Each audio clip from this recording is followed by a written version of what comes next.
Верховный суд России утвердил приговор Станиславу Клыху и Николаю Карпюку.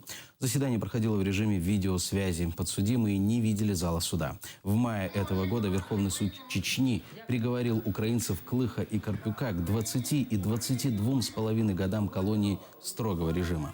По версии обвинения, они якобы воевали в Чечне в 90-х, где убили и ранили несколько десятков российских солдат.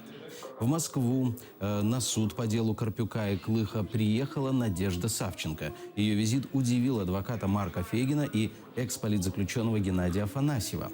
Фейгин считает, что этот визит могут использовать в интересах российской пропаганды. Сама-то она действительно искренне хочет помочь Карпюку, Клыху и другим, так сказать, у нее сугубо личные мотивы, видимо. А вот те люди, которые ее используют, вот эти люди под неблаговидными предлогами пытаются решить свои проблемы. Я не исключаю, что к этому имеет отношение Медведчук. Сейчас уже раскрываются детали того, как она въехала. Ей помогал адвокат Новиков. По-видимому, так сказать, это отношения в этой тройке, значит, самой, видимо, Савченко, она должна была быть в курсе, Медведчука, Новикова.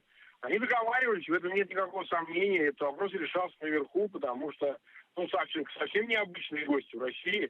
И вы посмотрите, как пропаганда реагирует. Я вот смотрю, как российские пропагандистские каналы освещают ее визит.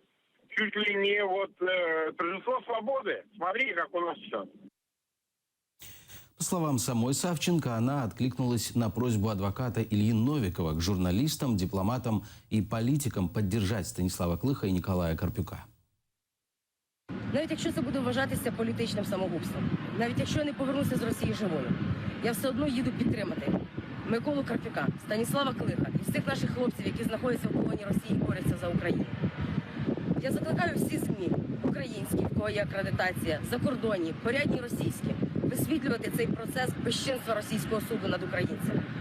Я по собі знаю, як важливо, коли ти бачиш в залі українця, коли ти чуєш рідну мову, коли хтось закричить «Слава Україні!», ти розумієш, за тебе борються, тебе не кидають і Україна переможе.